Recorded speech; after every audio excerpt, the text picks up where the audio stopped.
Hello and welcome to the latest episode of the Gutsy podcast.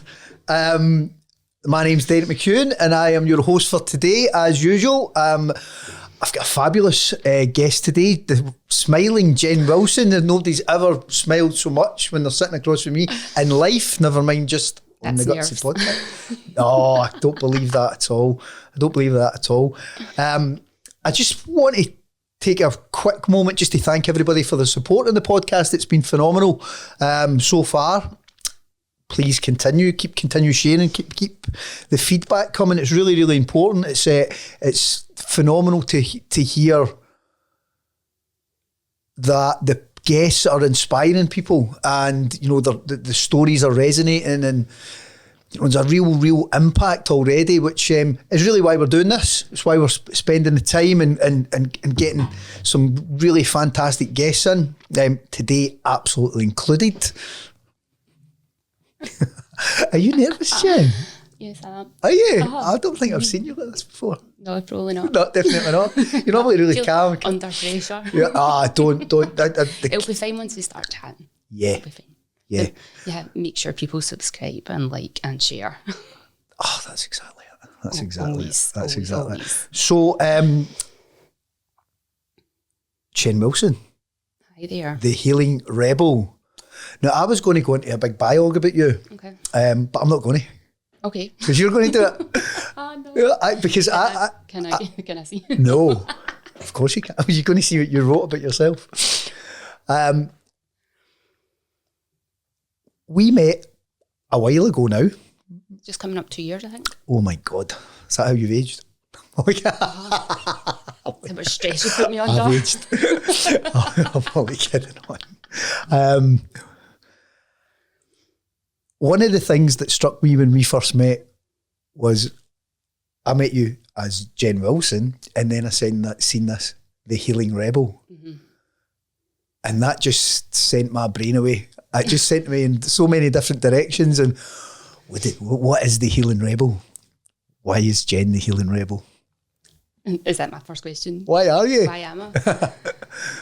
Because I've been on this journey for now 45 years. And I always ask questions. I always want to know why things are the way they are. And people will say, this just because.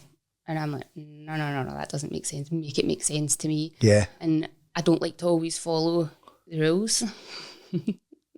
I don't always follow the conventional way to do things. So that's the rebellious. That's the rebellious thing, because it's got to be what feels right for me, and society doesn't want us to be like that. Like, it feels like society doesn't want us to be like that. It's like, these are the rules, you've got to follow them, just do as you're told, sit down, shut up, don't push back. But you're like, but that doesn't make sense to me. Yeah. So that's where the rebellious part of it came. And obviously the healing part is this journey that I've been on since I got diagnosed of what does healing mean? Because at first I was like really pushed that word healing away, because I was like, there is no cure for this. But heal and cure are two different things, and you can be healed even though you're living with chronic illness. You can be in a space of healing, and that comes with acceptance and doing all the things that you can to take power back in yourself, so that you're taking control of your health and your own journey, and bringing in the team members that you need as and when you need them. It's a brilliant insight, and we'll definitely go much deeper into this as we chat further. So let's take it right back to when you first knew that something wasn't quite right, and how you were diagnosed, and when was that? So my dentist had said to me to go and see the doctor, because I had recurring ulcers in my mouth. Yeah. And he was like, it might be nothing, it might be a nutrient deficiency, but just go and check. So when I went to the doctors, they ran all the blood tests and went, there's nothing wrong. How long were these ulcers manifesting? I think he said over 18 months. Wow. They had been, but they had been tiny, yeah. And they had come and gone. Like, there was nothing major with them initially. So when I went to the doctors, they said, there's nothing wrong, you're maybe just somebody who gets ulcers. How old were you at this point? 37, 38. Yeah, it was 2016, so I would have been 37. So I just got on with my life and never really thought anything, just tried to eat as best as I could. And then I started getting bigger ulcers, and they were like a centimetre under my gum, under my tongue, along the edge of my tongue. Went back to the doctor, and at that time I also had some pain at my backside. I was like, I think I've got piles that are really aggravated. And the doctor that I saw that time went, there's no connection between what's going on in your mouth and what's going on in your backside. So straight away to me that felt like a red flag, because I was like, but your digestive tract starts at the mouth and finishes at the backside. Because like my degrees in sport and exercise science, we did digestion. I did high school biology as well. You know, there's also a massive level of common sense in there, isn't there? And I was just like, okay, he doesn't really know what he's talking about. I'll just try and work this out myself. So that was probably the November time in 2016, and then by February I was having pains shooting up my backside, right up my back. If I put my heel down, if my pelvic floor contracted, I was like, oh my god, I'm in agony. I thought I better go back to the doctors because something's not right here. So when I went in to see the doctor, I had phoned at lunchtime, and they went, oh, we've got an appointment in an hour and a half, can you come down? You're like, that never happens. What is going on? Like never. I very, very rarely would I go. I'm lucky to go to the GP. I'm very, very lucky in that. But I was a bit under the weather, a bit of a chest infection recently, and I phoned. I only really needed antibiotics, to be honest with you, which was great because I ended up getting them. But they said that if I wanted an appointment, it was like 2 weeks. What can happen in 2 weeks if you're pretty serious, you know? Yeah, so it's quite scary. Yeah, so I was really fortunate, and when I went, it was the GP practice manager that I saw. Yeah. And he spent half an hour talking to me about all the symptoms that I had and stuff that was coming up, and I was like, I feel nervous all the time, but not mentally, I'm not nervous, but physiologically I'm feeling nervous. And then I started going to the toilet a bit more by this time, and then I had this pain, and he tried to do a rectal examination, and he was like, no, can't do it. There was too much pain there for him to even to be able to do that examination. So he was like, I think you've got inflammatory bowel disease. And I was like, what? Don't know. Don't really, like, I'd heard the term, didn't really know anything about it. I was like, I don't think so, because that sounds quite serious. What do we do? So he's like, we'll run these tests. He went, how do you feel about a colonoscopy? And I was like, well, what is a colonoscopy? Oh, it sounds amazing. And he went, well, it's where we send a camera up your back passage. And I was like, right, I'm not excited about the concept of that. But, you know, if it has to happen, he's like, well, we'll put you on the waiting list. It'll be about 12 weeks. I don't mean to laugh at that, but funny, how do you feel about that? I mean, that's how do you feel about a camera up your mum? Oh, that sounds brilliant, mate. Aye, tremendous. Let's go. The director's on. So he then ran every test that he could think of, took stool samples, took 1 million blood samples, sent them all away. The calprotectin test came back really quickly saying that my inflammation markers were off the chart. He's like, 1800 is the highest, and yours is saying plus 1800, so you've definitely got inflammation on your bowel. So we're going to get you in for a colonoscopy much faster. He then phoned gastro straight in front of me, and they were like, right, we can give her an appointment on this date, and it was like a week later. Wow. And then, so I had to go for that appointment. In the meantime, he still had me in every second day to do more tests to check, because he was like, I want to rule out anything else that could possibly be. And that time I started getting welts on my skin. So he was straight on the phone to dermatology. We need to get this checked because she's getting explored for inflammatory bowel disease. Turned out I had sweet syndrome disease as well, which is another exciting thing that Crohn's delivers. So tell us about that, because that's not many people been on spoke about that. Yeah, well, so, as in none. When I first saw the welts, I thought I had bed bugs, and I was on a flight to Tenerife when I noticed the first welts. I'm phoning my dad. I'm like, you need to go and take the sheets off my bed, get them washed, check my bed for bed bugs. And then when I was on holiday, people were like, oh, they're really nasty mosquito bites that you've got. Yeah. And they were just like welts on my arms and on my legs, and they looked like blisters, kind of like boil blisters. So when I then got sent to dermatology, they did a biopsy and came back and said it was sweet syndrome. So sweet syndrome is a very rare disease to get, but it's common in people with IBD. Yep. As in maybe 25% of people with IBD get that. So by this point, I still hadn't had the full diagnosis because I hadn't had the colonoscopy, and my GP's like, you've definitely got IBD. Right, I'm convinced of it. You've definitely got it, but we can't give you anything just now, because when you go for that colonoscopy, if we've given you medication, it might suppress the symptoms and then you won't get the diagnosis. So all this time, losing weight, shit's running out me. Fatigue. There was mucus, there was pus, there was all sorts of stuff coming out my back passage. I had to carry baby wipes, and any time I went anywhere, I was having to go to the toilet and clean myself constantly. And so then when I got the colonoscopy, the doctor was like, here's your diagnosis straight away, and it was severe Crohn's colitis because there was ulcers in my colon as well. So when I saw the gastro, he was like, did the consultant show you your colonoscopy when you were getting it done? And I was like, no, because they'd sedated me, and because I was so unwell at the time, I just lay in the bed and let them do what they needed to do, because I was like, what the fuck is going on here? There's a man sticking a hose up my bottom. Any other day thrilling. But not on that day. No. Wasn't my type. So he then showed me the pictures, and he's like, inside your colon there was 2 centimetre diameter ulcers all through the colon, as well as patches of inflammation. So that's why we're diagnosing it's Crohn's colitis. Put me on horrific medications, prednisolone and azathioprine and infliximab. Yeah. I had severe reactions to all 3 of the medications. Oh, what joy. Yeah. I had anaphylactic reaction to infliximab. Oh, dear. So then they put me on to they gave me more steroids and the antihistamine to put the drug back into my body, even though I was taking an anaphylactic reaction to it, taking another anaphylactic reaction to it, even with all the other stuff in it. Azathioprine, I was taking an allergic reaction to that, kept throwing it up, couldn't hold water down, and I was just on the phone to the hospital saying this. I couldn't even phone the hospital and speak to MD. I knew I was getting the voicemail when you phone them. You don't get straight through to nurses, because obviously they're dealing with other patients. And every time I tried to phone, I would just burst into tears. So I had to record myself on my iPod and then phone them up and then press play for the recording to go through, because I was just like, oh my God, I had to record it in wee stages just to be able to say what it was I needed to say, because I was so distressed with it.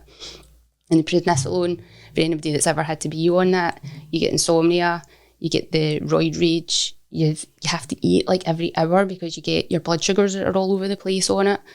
I was getting moon face, I was getting inflammation in my neck. It was making my bowel worse, and when I was telling the hospital this, they weren't listening. They were like, no, this is what you need to do to get better. And I'm like, but everything's making me worse. So I then had to start looking at what can I do for myself, because... So over this, now, there's some good things in that. Mm-hmm. Yeah, there is. Bizarrely, I was really fast at getting a diagnosis. It was fast because what you hear constantly is the length of time that it takes people to get a diagnosis, and I know that there's great campaigns on that to raise awareness, to try and get faster diagnosis. Yeah, you were quick, but your situation turned really quickly as well, didn't it? Yeah, I went from being in the gym teaching my classes 20 hours a week, like high intensity spin classes and stuff, and I knew when I was teaching my classes, I'm like, I'm really struggling today. This is not enough energy. I just didn't have the energy, and I was turning stuff down and still didn't have the energy, and I was, oh my God, what's going on? Going on? And then it was like a 4 weeks to fall off the cliff for me, basically. It's like where I had to give up everything that I was doing. I had to give up all my work. I was like, I don't know when I'm going to be able to do this again. So I mean, it's so rapid, isn't it? Just like that turnaround is quite incredible, which in itself is quite a thing. Because see, before, you said obviously you're in the fitness industry, you're super fit. I was super fit. I'm not anymore. Well, different type of fitness, I would suggest. You're super fit. And you start to see those little differences. You maybe not get as much energy when you're on the bike or from whatever class it is you're doing through the course of the day. This is materialised from the ulcers. That was the first inclination, and fair play to the dentist for recognising it as well. Yeah, which is great. Which I think it's a good thing for our audience to hear that journey. Because it can manifest in so many different ways, inflammatory bowel disease. Yeah. We hear that so often. But sometimes when you go to the GP, they don't recognise it, and it's important that people are aware, how it can manifest. Prior to that, were you tired or anything, or did it just come on really, really quickly? It just came on really quickly. Wow. I would have said probably from that October, November, when I first went to the GP, even they said you're just somebody that gets ulcers and sent me away. From then, that was like the first signs of it. Prior to that, I was teaching 20 to 30 classes a week, plus going to the gym on top of that. I was just living on adrenaline. I now realise I was just like, I was go all the time. And then in reflection to it, I was like, oh yeah, I wasn't sleeping. Like, because I started unpicking, I'm like, right, what is this? It's an inflammatory condition, right? What causes inflammation in the body? Why does the body not responding to things? Because I was physically active. That's one of the things that they tell you to be to help reduce inflammation. I was eating a healthy-ish diet. But then when I looked at sleep, I was like, oh yeah, I'm only getting about 3 or 4 hours of sleep a night because I was so hyped up from the exercise all the time. Yeah. And I was teaching classes really early in the morning to teaching classes really late at night. And then when I was coming home, I wasn't getting my dinner till really late. And then I was going out partying and you know, it was just, I ran my body into the ground and this is how it's manifested. Wow. And it turned around so quickly. Mm-hmm. Yeah. It's my body screaming at me to stop and pay attention. Because I might have been tired before, but I just kept pushing. I was like, oh, I'll rest it in a couple of days. And then, you know, when you've got Facebook and it's like you get these pop-up reminders and it was 10 years ago, here's your post. And it was like, oh, it's been 16 days and I've still not had a day off and I've taught 25 spin classes. And you're like, there's something wrong there. Yeah. Absolutely. So you're at the point where nothing's working. Everything you're touching from the solutions that you've been given has the exact opposite effect. That's fair to say, isn't it? To that point, yeah. What was happening was I was having really, really severe side effect reactions, but the inflammation markers were coming down. So their thought at the hospital is, but the drugs are working, and I'm like, but the drugs make me want to kill myself. Yeah. I want to throw myself over a bridge. Like, this is not a quality of life. No. What is going on? Yeah. This needs to be better. So I then started looking for alternative things that I could do to add in. Yes, that's the challenging thing, isn't it? So it's clinically, you know, they're looking at you and saying, well, your markers are good in, that's great. That's a win. Mm-hmm. You're going, but hello, this is no good. Yeah. No good at all. So at that point, I mean, are we only, how many weeks are we in here? Oh, this is only April, May. It's only like 2 months, two months from diagnosis. 8 weeks at best. Mm-hmm. And at that point, are you saying, well, I need to find my own solutions here? Mm-hmm. Yeah.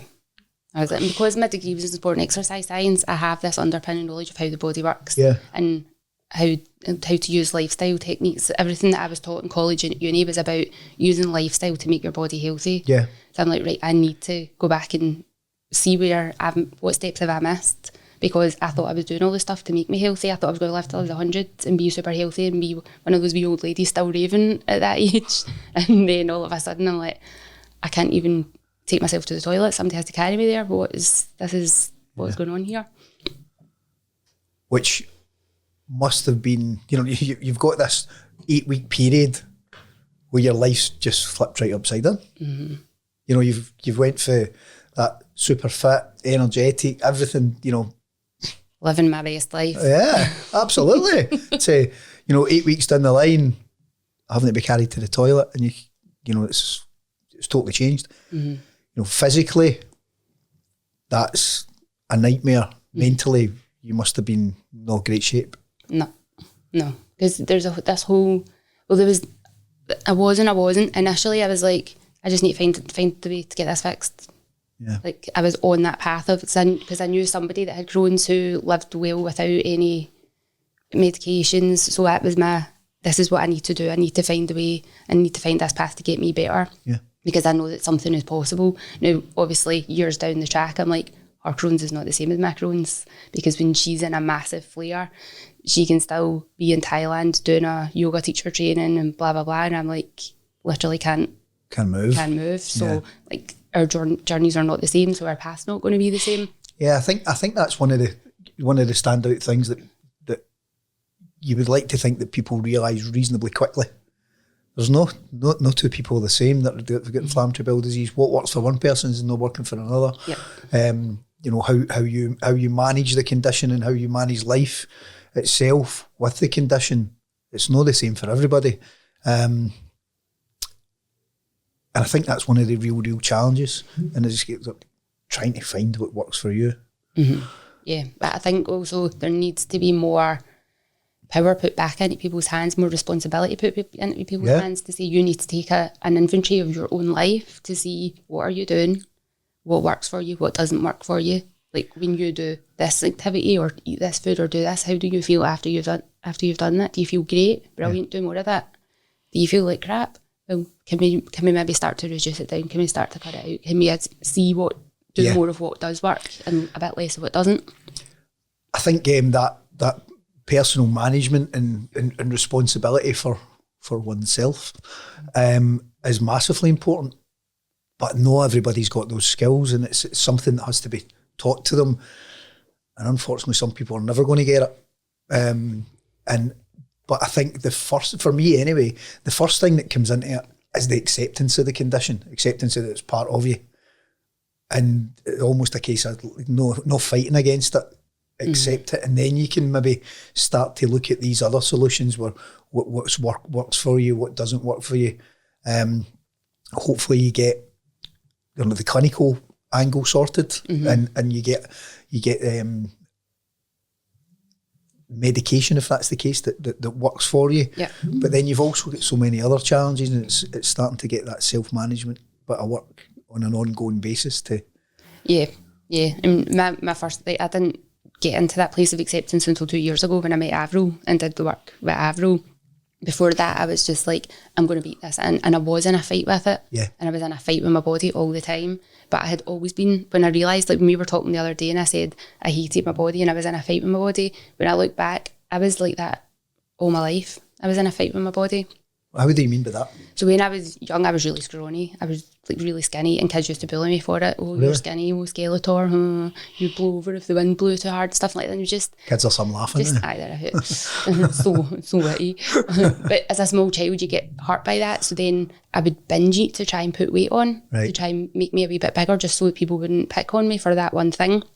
And then I went through my teenage years and into your 20s, where skinny was the thing, Kate Moss, there's nothing tastes as good as skinny feels, and all that heroin chic, you want to be a wave. So then I was starving myself, trying to make myself smaller. And then I was going into then when I started on my fitness journey, going into the gym, and I would see people and I'd be like, I want to look like her.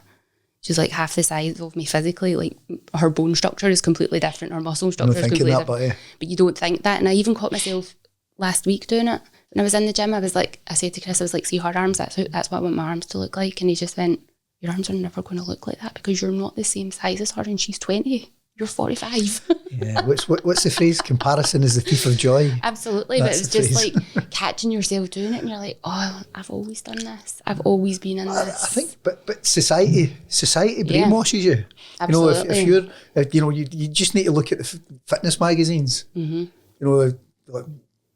They've all got a model of some description on the front that's perfect in some way, shape, well, pretty much always for most of them. Photoshopped. Aye. And starved. And you get that as a that photo shoot is a moment in time. Mm-hmm. What you don't see there is that person said that that individual has had the shoot booked in for X amount of weeks. They've starved themselves till they're sick, they're ill, just to be... They've had a mental breakdown just to look like that for that picture. So that picture that you're going, that is amazing, that that person's super healthy, they're super fit, they're super fucking everything. Yeah. I want to be that. That person's ill in that picture. Do you know what I mean? This picture that we have of this is what healthy looks like, the men's health magazines, the women's health magazines. And because I came through the fitness industry when bodybuilding was really big, I knew people that did bodybuilding. There was always ambulances, people getting carted off to the hospital when they came off stage. There was guys dying on the way home from competition after they had won because they had put so much strain on their body to look this way. Horrendous. Absolutely horrendous. But that's the way that we're being programmed. Mm-hmm. And social media is taking, that's just sent it... another level. Sent it to a stratospheric level. Mm-hmm. Beyond that, I don't know what beyond that is. Further than that, but it's so true, and that's for a healthy individual.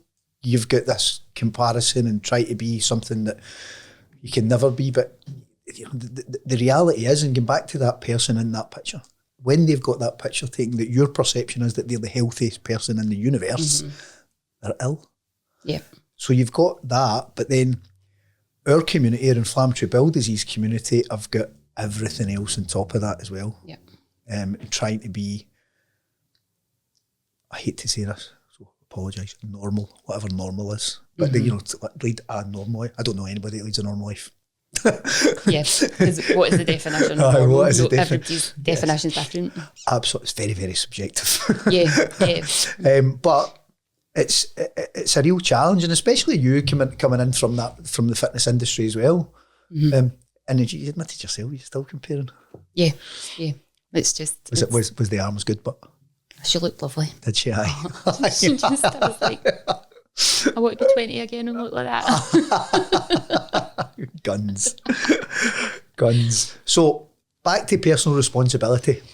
Now, you've got a great knowledge of the body. You think outside the box. Most definitely. You're a couple of months in. Where do you start? Where do you start when you go, I need to do something for myself here because this is not working? So I started going through PubMed, looking at research papers to try and work out what causes inflammation in the body. Like where could this possibly have come from, and looking at all the things that I do. So as I said, sleep was my biggest thing. So that was where I started. And because I was on prednisolone at the time, sleep is taken away from you, and you're just like, I just need to try and sleep when I can. Like when the drug starts to wear off, I'll get an hour or 2 hours, and then hopefully I can get off this drug as quickly as possible. But because of the side effects I was having, I had to keep putting it back up, putting it down, and I ended up, I think I was on it for that first time. I was supposed to be on it for 8 weeks, and I think it was about 12 or 14 weeks. It took me to go off it because the side effects were so bad. And when I was talking to the pharmacist, and he was like, they're weaning you off this too fast. You need to wean down 1 milligram at a time, not 5. And I was like, well, that's what the hospital telling me. And he's like, no, I'm telling you, as the pharmacist, you come down this 1 milligram at a time and you'll not have these really severe withdrawals from it. So I was like, right. So what are the withdrawals like? Withdrawals that I was having like severe muscle cramps. So my hands and my feet would just go into cramp. There's still the insomnia and still the rage, and then this big ballooned face. It's like twice the size of your normal face. You're like, oh my God, delete those photos of me from that time. And then you're like, oh, I need those photos to have a comparison. Yeah. But you're not thinking about that at the time, not like, you know. About that, no. I was also getting joint pain as well, but then the joint pain might have been because of the drug, it might have been because of the Crohn's, because it's another joyful, like, exciting part of the experience. Yeah, it's just the gift that keeps on giving. It is indeed. So, yeah, once, and the having to eat all the time, the blood sugar dropping. Like it was like for a diabetic going into hypo. Yeah, you were getting that all the time, so I had to always have food in my bag so I could just graze constantly, and that was then making you put on even more weight than what the drug was putting on you. So I have since refused prednisolone. Funny that. No, find something else because I'm not taking that again. Yeah, not taking that again. Like the distress, like the emotional distress that I felt when I was on that. I couldn't even string sentences together. I was just wailing and crying, and my mum was having to make phone calls to the hospital. They're like, we don't know what to do. Oh, you could give her an antihistamine to help her sleep. I was like, what? You could see the doctor and see if you can get a sedative. And I'm like, what? I'm still trying to work at this time. I'm still trying to teach classes. Really? Because I'm self-employed. If I don't work, I don't get paid. Of course. And I was like, I've got a mortgage to pay, I've got bills to pay, and my mum and dad would have helped me out, but the proud person in me wouldn't ask for that help. You want to do your own thing, of course. There's that need to control something to still have a semblance of independence. And my clients were all brilliant because they let me, like, I would sit on a chair and talk them through their class because I couldn't physically take part in it with them. So at that point, did you tell them what you were going through? Mm-hmm. Yeah.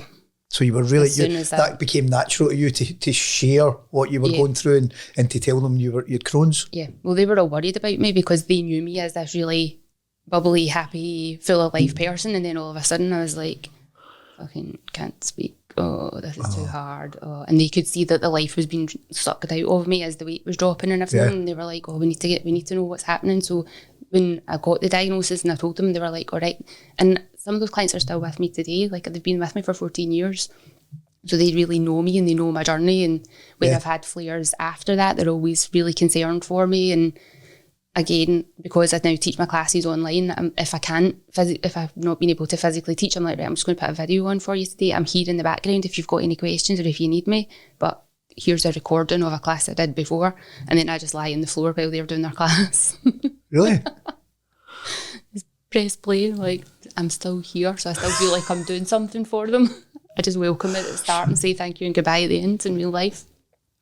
That's incredible. Power of technology. No, but it really, really is. But it's great that it's great that they felt for you and they wanted to help you in some way, but they recognised what you were going through because I mean there's such a change in you physically. There's such a change in your energy, your aura, what you bring. Because if you're doing spin, I mean, we've all done it. We've all died in a class. We've all done that. Definitely, 1,000,000% done that. But you need to, as an instructor, have a certain amount of energy and to bring it to the table so that the guys in the room are enjoying it and they get the most out of it as well. So I mean that's a full 180 really, isn't it, for you? Well, that one was one I'd have to give up because it was just too much. Yeah, it was too much energy. Because even like that one, I couldn't press play. Like my Pilates and yoga classes, I can do that on a video and it's dead easy. But for the spin one, I had to give that up because it was too much, and I think emotionally it was too much for me because I couldn't be on the bike. Yeah. That had been my happy place. That had been my safe place for since my divorce. Like my marriage ended, and the next day I was teaching a spin class, and when I was on the bike, I forgot what I was going through. So that then became my little haven. And then I was being trained up to be a master trainer, to travel, to teach other people how to do it, to go to big fitness conventions and teach on stage. And I was just like, I can't do any of that anymore. And that whole part of my life had to get taken away. Wow. Yeah. So I think when something that we hear quite often is it's almost like a grief process.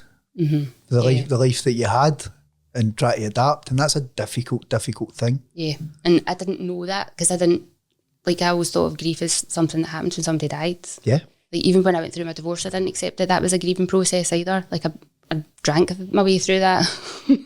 On it, baby. And like, I'm not dealing with this. I'm having beer for breakfast. And I'm fine, by the way. But you're having a beer for breakfast. What and what? It's 5 o'clock somewhere. Mind we're talking different perceptions of normality. Yes.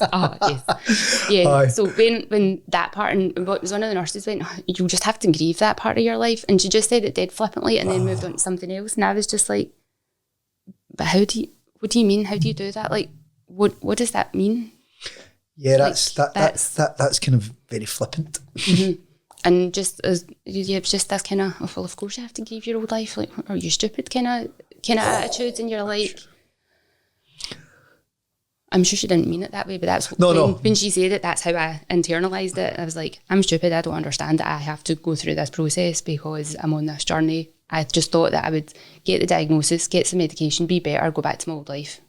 Yeah, that's what I expected, and that's not what happened. But I think that's the case for a high percentage of people they've got that diagnosis, or you get the diagnosis and you say, well, just give me those tablets, cut of weeks will be grand. Mm-hmm. But that's not the case, well, Yes. But it's a natural reaction. It's like, no, hang on, this is a lifelong condition. It's got to be a bit of a roller coaster, and there's pretty much nothing there outside that to support you moving forward. Mm-hmm. There is now because the there is now. Well, exists. I didn't want to say blatant self-promotion. And there's obviously we'll get to that a bit later, but there's a lot of work to be done, and effectively the work is never done. Yes. You can only get better at it and try and help more people. What was your, just a quick question actually. I mean, is there such a thing? I know. I've got a long cut for everything. grieving process for the life that you had and the career that you were forging, you were going to be the master training and all that. Do you still grieve it? Yes. Yeah. Yeah. Yeah. Still there. Yeah. It's only natural, isn't it? Yeah. It's something that it doesn't heal, you grow around it. Yeah. You get bigger around it. Yeah. As I only realised recently, I don't listen to music the way that I used to.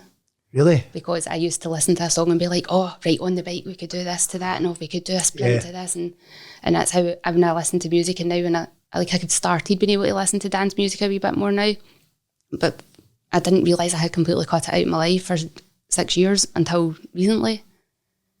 Ah, that's incredible. And I was like, so basically you apart from if you were clubbing or a rave or whatever, back in the day, or not so back in the day, you would associate dance music with the bike and fitness. Mm-hmm. Yeah, I'd hear a track and I'd be like that. That would be perfect for a climb. That would be brilliant to do a standing climb for, like silence, 7-minute climb on a bike. I know exactly the points where I'm going to tell them to turn their resistance up. I know exactly when I'm going to tell them to stand up. I know exactly when I'm going to tell them to sit back down. I couldn't listen to that song until recently. Delirium. Silence. Tiesto. The remix. I know the exact one, and yeah, I can get it. That's really, really powerful. But I think that the thing that really struck me for what you said there is not just obviously the grieving process for that. I think, my personal opinion on grief is it's always there. Yeah. Whether that's for the life that you had, whether it's for a loved one, or and it chaps your door every now and again just to remind you that it's not going away. It's like unwelcome guest at the dinner table. Right, okay. And we can laugh, but it's true. Yes. But the really interesting thing was that subconsciously you cut a big part of joy out of there by music. Because I think music's a great healer. It's the old cliche, music is the answer. But I actually believe that. Because the music's such a powerful, a powerful thing that we have in life as humans that can take you to places that you hear a song and it reminds you of a time in your life, or it brings you a certain amount of joy or a laugh or whatever. It's just so important. Certainly for me personally. I listen to music constantly. I don't think there's a... It's the vibrational frequency of music connects into your body, and different frequencies tap into different parts. So it makes sense. Like, music is part of life. Yeah, totally. The rhythm of life. The rhythm of life. Oh, check us. I was going to say something else there. I was going to say I did a Reiki drumming course, course recently. So I've just trained in using the drum as part of a healing process. And the woman who was leading it, she's like, you live with a drum inside your body. Your heart is your drum, and that rhythm is part of that connection. And I was like, I'm loving that. Loving that. What I was getting to was that you subconsciously cut that out. That's part of your grieving process. My avoidance strategy. Yeah. I don't want to deal with that, so I cut all that off, shut the door on it, turn my back on it. But then it's still there. Yeah. It's still there. It's still... Hi, you still need to deal with me. I know, but naturally as human beings, we push it down the road. I can 1,000,000% relate to that because it's something I do. It's part of your survival strategy. Like, you had to deal with everything in the moment. You wouldn't be able to survive that. So physiologically, your brain goes, it's really hard just now. We're not in the right place, so we're going to put that in a box. But we'll bring it out the box when you're ready. And usually you're like... And sometimes you're not ready. No, I'm teaching a class right now. Don't make me cry. No, I'm doing this other thing. I've not got time to cry for this. So it's, it'll always be there. So I've been in and out of therapy since after my marriage, like 2010, 2011. I've been in and out of therapy, so I know how I do things. Yeah. And because I get that self-awareness of, all right, when this gets hard, I just avoid it. Like, that's my attachment theory, is avoidance. Yeah. Like, don't want to do this anymore. You're dead to me. Thanks very much. So now that we've Now that I've cut you off. yeah, now that you've cut off. Right, that's us, Craig. Thanks a lot. Back to personal responsibility. So what were your first steps, apart from cutting off your music? What were your first steps to say to take control, to try and help where you couldn't get help because your markers are going down, which is wonderful. Yep. But everything else is a Bit shite. big bit shite, massive bit shite. And you're saying, I need to do something for myself. What am I going to do? What was the first steps, and how did that progress? So I was looking at the research because I've got that scientific background, and I don't want to just look for the magic pill again. Although you still fall down that trap. It's like, right, what diet can I do? What do I need to be eating to help my body heal? Yeah. Who in my community can I tap into? Who's got knowledge? So I reached out to friends that do like EFT tapping to help me with some of the emotional stuff. I spoke to some of my friends that were nutritionists and dietitians. I reached out to people to my friend who had Crohn's, and she was a bit resistant to talk about things. Like, so I think she was in a place where she's like, I don't have that disease. Like, yeah, I'm well, so therefore it doesn't exist in my life. And there was just kind of, I felt like a resistance, but maybe it's also she didn't want to tell me to do something that had worked for her that might not work for me. Yeah, but there's also another way of looking at it, that by having that conversation, that's going to bring back a lot of painful stuff for her. And so her go to there is, nah, you're not taking me there. Yep. That's quite possible as well, isn't it? Yeah. So ordered lots of books from Amazon of all these books. This book will cure you. This diet will cure you. All right. How did that work for you? Didn't. Oh, really? Really? Imagine. Because one of them. Did you ask for your money back? No, I should have though. I'm going to try and resell them. I'm like, this book's great. Because, one of them was like, I went on a vegan diet and now I have no symptoms of Crohn's and colitis. And I'm like, I was already vegan. Like, so how tell me how that works if I was already following that protocol and then I got sick. So that doesn't work. Yeah, that's not for you. And then there was, you look at them and there's the autoimmune paleo diet and the carnivore diet and this one and that one and that one. And everything's about really restricting everything and just eating one or two types of foods, which for a short period of time might help to alleviate some of your symptoms, but you can't live in life like that. No, it's impossible. Unless you want your life to be a life of pure restriction, which if that's your life and that's what you want, that's your choice, your body, your choice. Absolutely. I'm all about that. But for me, I was like, no, I still want people to go for it. I was like, when can I go for an Indian again? When can I eat a spicy curry? Because I used to go into the Indian and be like, what's the spiciest curry you've got? Are you one of them? No. How's that even enjoyable? The sweat, man. Brilliant. Really? Yeah, there's the Spice Garden used to be on the Clyde side. They used to do the bird's eye chili pakora. And it was the wee really hot chilies dipped in the pakora and fried. I would have that. And then they did a curry called the fal, which is just minced up chili. And I would have sweat pouring down the back of my knees everywhere. And I'm like, oh, this is amazing. That's like sadomasochism. Well, there is a thing about people who eat a lot of spicy foods. It triggers a dopamine response in the brain. So then they start chasing, like it's like chasing the dragon, chasing the spice. Well, we would rather you on the spice than the smack, love. That would be, that's probably good. Yeah. Go for the chilies. Intravenous chilies. Go for the chilies, not the opium. Yeah. Stay off the opium. You maybe like it too much. Sorry, I need to talk about how people that eat hot curries. I've just got a vision of, and probably wrong, like a group of lads get pints of beer and let's see who can get the hottest curry and blah blah, and like testosterone, and they're sweating and there's no enjoying it, and you're like the exact opposite of that. You're tapping into my former self. Pint of Guinness, spicy curry. Is that right? Yes. That was the old me. So spice off the menu? It was for a wee while, it's not now, but I don't have as spicy as I used to, but I still do like a hot curry. I do like a chilli.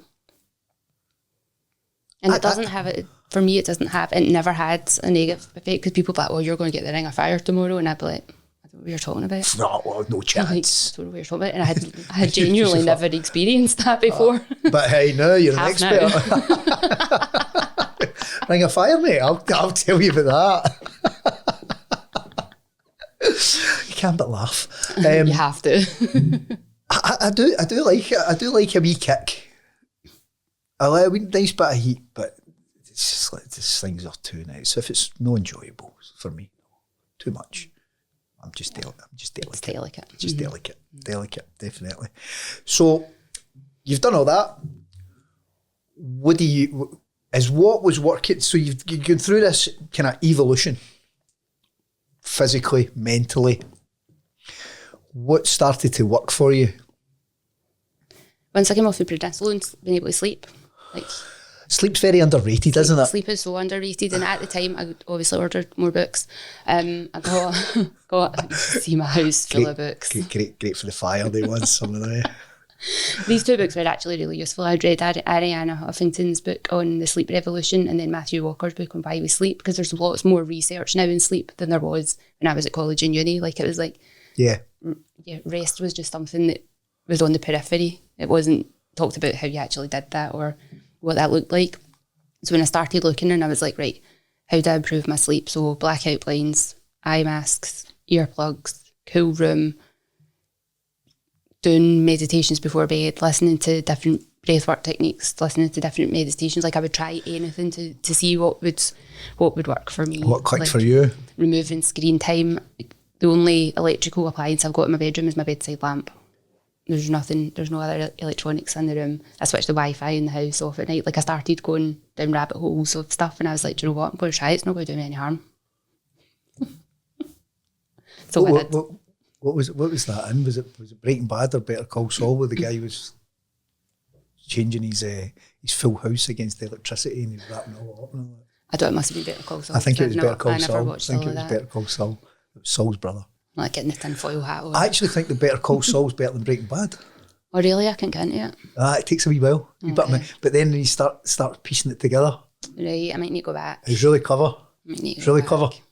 I would definitely recommend it. Mm-hmm. Yes, we're doing it. Television recommendations on the Gutsy podcast now. Happy days. No, I actually thought as Better Call Saul move through it, because it's a very much a slow burner. Mm-hmm. And then it starts to click in and you start to relate it back to Breaking Bad and you see how things are. It's really good. Okay, I will put that on my list to go back to it. Yeah, definitely. Not in the bedroom. Not in the bedroom. No, nothing electric. So anyway, back from that. So what did work for you then? Improving my sleep. Yep. Learning how to rest. What that meant. What does it mean to you? So what it means to me is finding a way where you can feel like you get this sense of decompression in your body. Yeah. Just like, do you know what? You can breathe. You so need it. Because as much as sleep's underrated and undervalued by so many people, not just our community, I think, but that actual rest, actually being able to step out and that decompression, that, you know, the natural energy of your day, or, you know, you know, sometimes you're just running on adrenaline. I certainly know that I am a lot of the time, but see that, right, I need to, sometimes what I'll do is I know I need to stop here, and I know I need to take a walk down the road, and sometimes that will help me. Sometimes it's just maybe sit outside the office for a wee bit and no talk to anybody on the phone, because my life is very much talking. Funny. You're so good at it. Well, we'll see. We've still got a wee bit to go. You still get scunnered. But it's learning what works for you as an individual, isn't it? Yes. Again, what works for one person is not going to work for another, and it's discovering that. Yeah, because I do some work with a neurodivergent charity, and recently we were talking about sleep and all the things that you can do to help yourself sleep.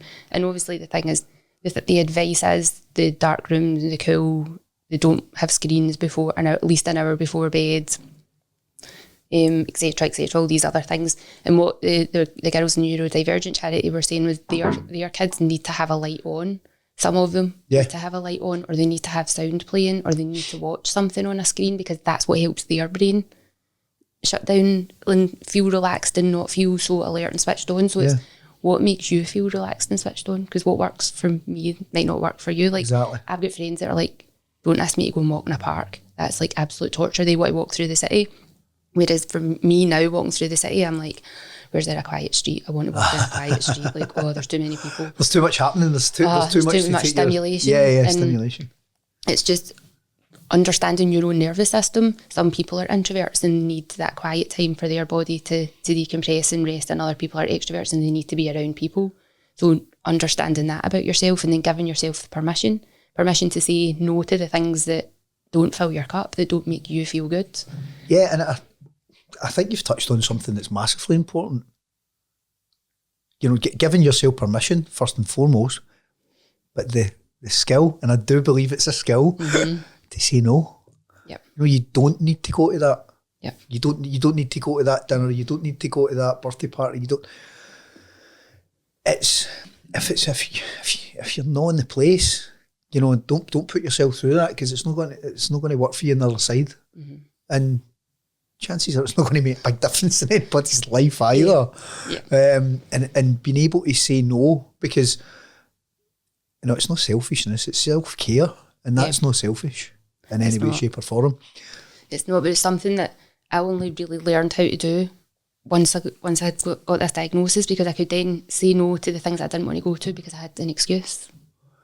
But not feeling but you just use that as an excuse. Oh, sometimes, yeah. Still do, mate. do you know what? I've got Crohn's. I can't go. Got terrible flair. Terrible. I've got chronic illness. Do you not know that? But it was, for me, it was like a wee security blanket to start with, to be able to say no. And then when I realised that when I was saying no, nobody cared, I was like, oh, cool. So then I could take the security blanket. I'm just like, and do you know something? No, it's not for me. If somebody's pissed off that you didn't go to something, that's on them. 100%. It's on them, and if they're pissed off, are they your pal? Or you know, it's more about them than you. Yes. Because you know you've said no for a reason. Don't like them. Never been my cup of tea. Never get an excuse. This is my out. Of the life. All the people that I've said no to are now like that. Does she not like me? I've seen you on that podcast, and is this true? Is this a lie, our friendship? No, it's. I think people, you know, the right people respect that. It's best for you. They appreciate the journey that you've been on, hopefully, and still on. Well, hopefully you don't need to get a chronic illness to be able to learn how to say no. Like that would be my advice to people who are not living with chronic illness, but they feel like they're about to burn out. Don't get to that point of burnout, because it sucks, and you might get to the point where you're then diagnosed with a chronic illness that you can't get back from. It's very possible, but I think with so much. So many things around us in modern society that's stimulating and taking your, and I'm guilty of it, like being on the phone too much. I actually, what am I doing? I kind of hate myself a wee bit for that. Yeah, get that way, and I need to learn. So I believe it's an addiction, 100%. You know, it's for dopamine. We've got another like. Who cares? Do you know what I mean? It's like still. That view's funny. I'm saying that to Chris, who's sitting across the room from me. Aye. Messaging each other, sitting in the room. That works. He's kind of taking that wee step back, but there's so much to stimulate. You need to be able to kind of step off. Yeah, most definitely.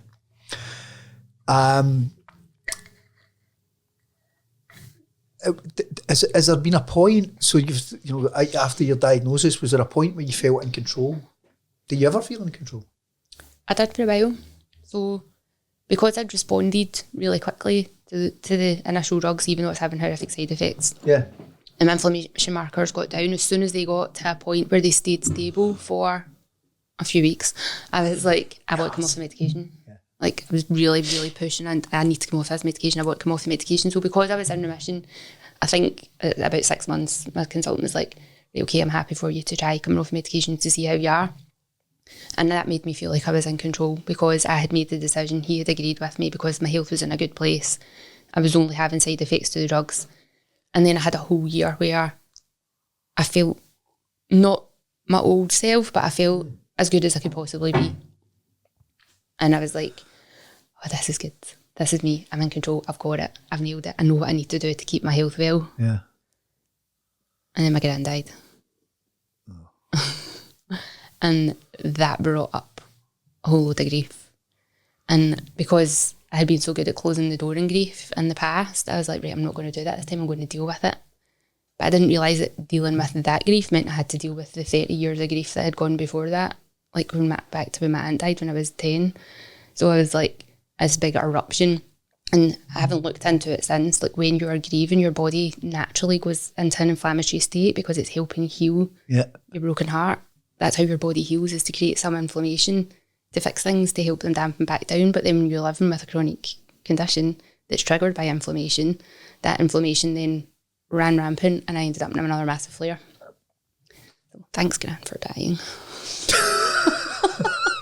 Your timing was... Aye, yeah. I don't think she liked you. Actually, it was her favourite. Oh, were you? Of course you were. So all our friends were telling me our funeral. Is that right? Aye. And I'm like, I know, flicking my hair. I'm not feeling it just now, as if I'm her favourite, to be honest with you. Tell that to the flare up. Yeah, tell that to flare up. So then I was back on that roller coaster because I fought it for a while. It's like, I don't want to go back on the medications.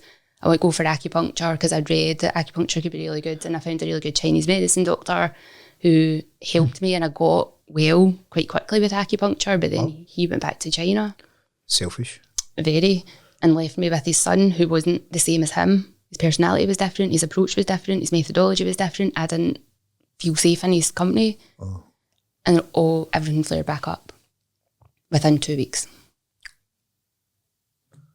Wow. So I was like, okay, I'm going to have to bite the bullet and go back to the hospital now. I'm going to have to make that phone call. And yeah, see the thing is, for so many, that's the last thing, isn't it? Yes. So many don't listen to their bodies, and they expect, maybe tomorrow will be different. Tomorrow will be different. I'll just try this wee thing. I'll just try this wee thing. Not just constantly knocking it down the road till no choice. You need to be there.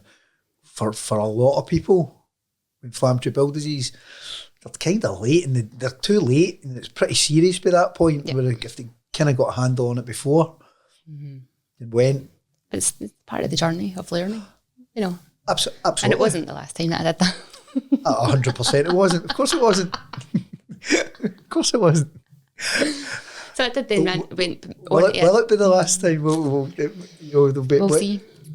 We'll see. I don't know. The last flare was really bad. Really? And I ended up in hospital for 2 nights, and I was like, I'm never going back in there again. So I am not going to wait until that really bad point. Because for me, a lot of the time I've only had three big flares, but the big flares don't show up as bowel issues to start with.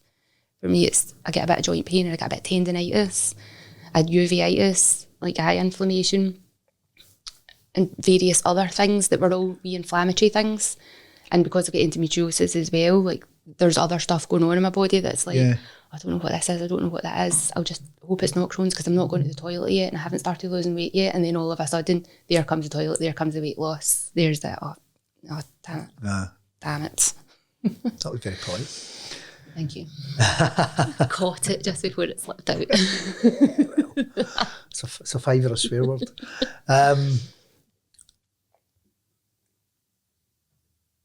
Having it under control, it's not really, kind of have that roller coaster of wellness and challenges, and it continues and continues and continues. Now, how we met is because you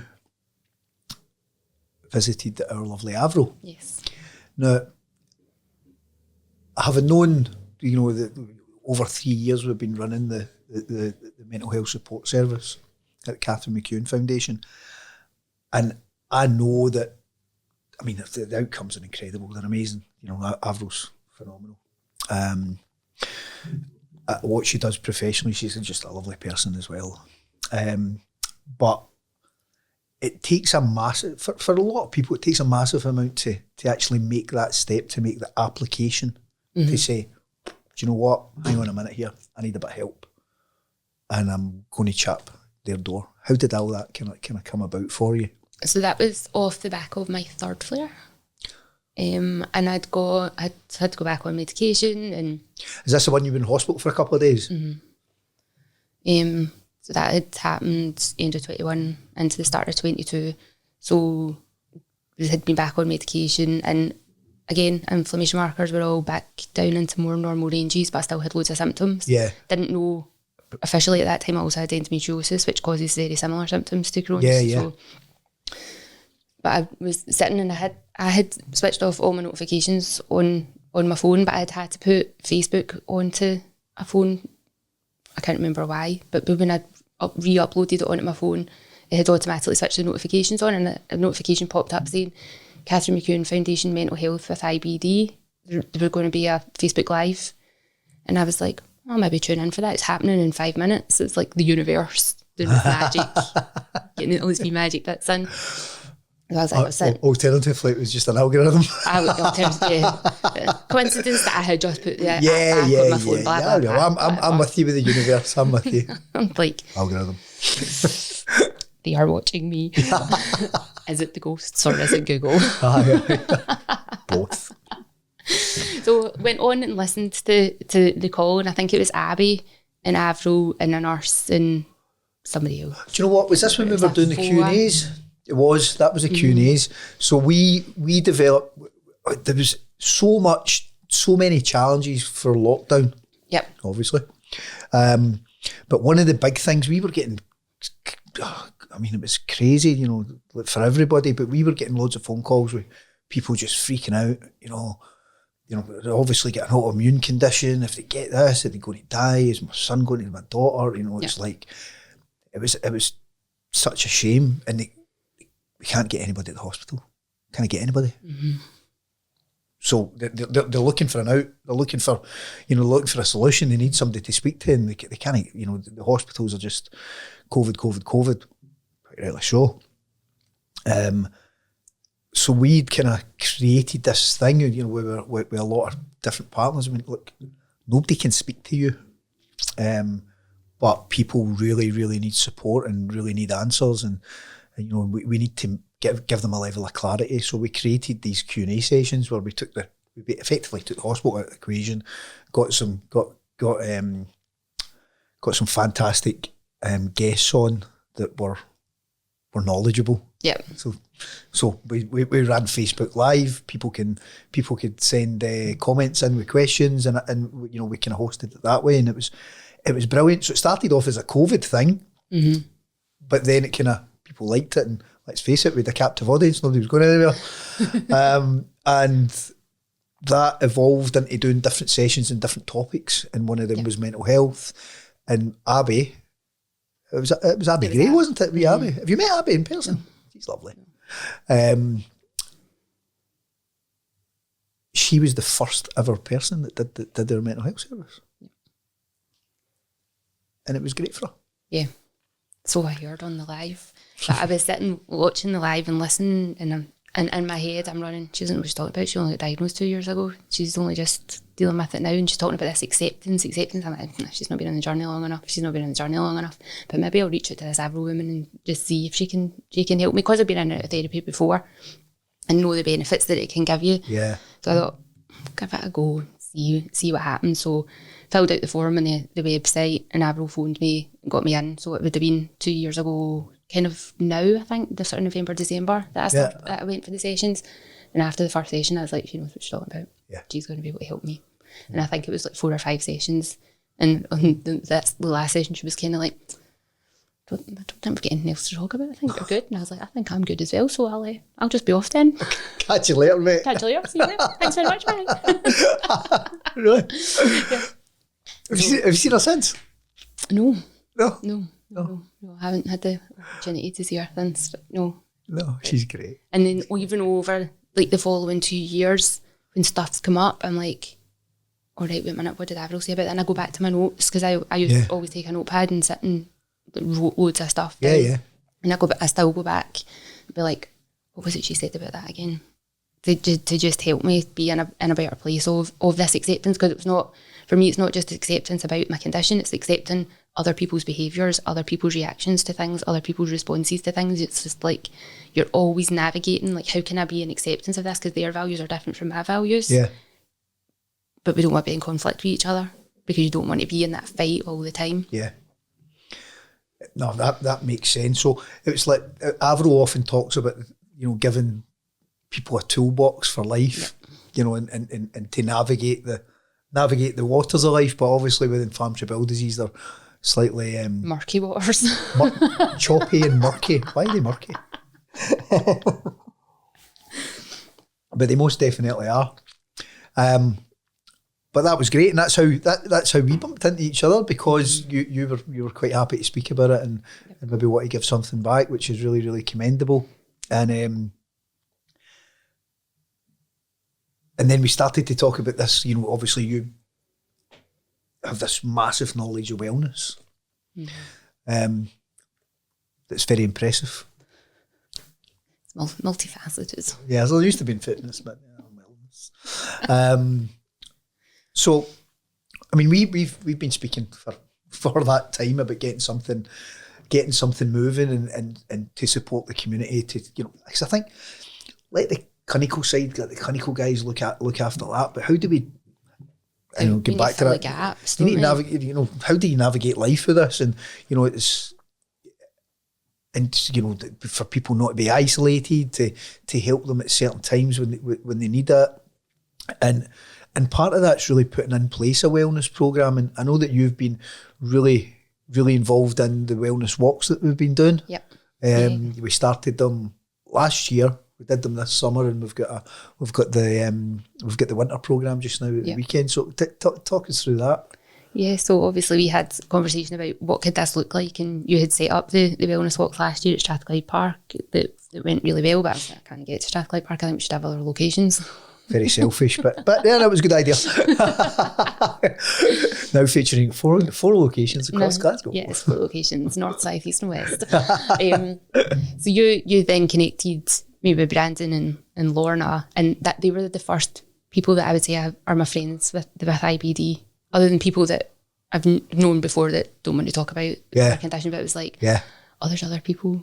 Like, and that was the first time that I had put myself in, because for a long time, again, that coming back to that avoidance thing, like, this is a condition that I live with, full stop, don't want to talk about it, don't want to deal with it, don't want to connect with other people that have got it, because I don't want to wallow in it. Yeah. And then when I got introduced to them, I'm like, oh, they're not wallowing in it, they're doing what they can, like they've got their journey, their amazing stories, so being able to connect with them and feel inspired by that. I think that's a brilliant thing to hear, because there's a couple of different things that you can consider there, but we'll get together and we'll wallow. There's 100% people like that in life, not just with IBD, but that's just going to have negative connotations all around. If you're talking a certain language, you're using certain words, certain phrasing, certain everything, within that really negative environment, or conversation. It's going to have that effect. You're going to have that attitude. But if you're surrounding yourself with people that have maybe got a similar journey, or there's shared experience in there somewhere that are like super inspirational. I mean, the two guys that you're talking about, a wee bit of a stretch to call them friends, I think. I'd step away from that. Only kidding. But I love them. So they are. But they're so inspiring. Do you know what I mean? And that's got a knock on. Yep. That's kind of saying, all right, do you know what? We can do something here. Yes. And I know that there's so many plans moving forward for us, and we're just at the tip of the iceberg. But the walks have been great, and it's bringing so many people together that want to have that outlet. Yeah. Get them moving physically, which is brilliant. Which is good for them. But that, if they want to talk about something that's bothering them, brilliant. If they don't, that's also cool. But they've just maybe get a wee bit of crack along the way. Yeah. And the groups that have been out so far have been brilliant, so positive. They've brought their family along as well, which has been really useful, because I've brought my mum along, because I was always like, how is my mum coping with this? Like, I mean, I'm an adult, going through this, there are parents out there that have got young children that are going through this. How do they cope? Where is their support network? So my mum's came along to the walks with me. My dad's going to come next time as well, bring the dog. Because my mum's like, it's just really nice to chat to other people and hear their experiences of how they've dealt with it, like other parents. I think how the parents dealing with it is really difficult.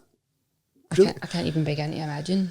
I mean, I think sometimes, especially with younger kids, to a certain extent, they don't know any different because they're so young. They're getting on with it, and you know, the poor parents are in tatters. Yeah.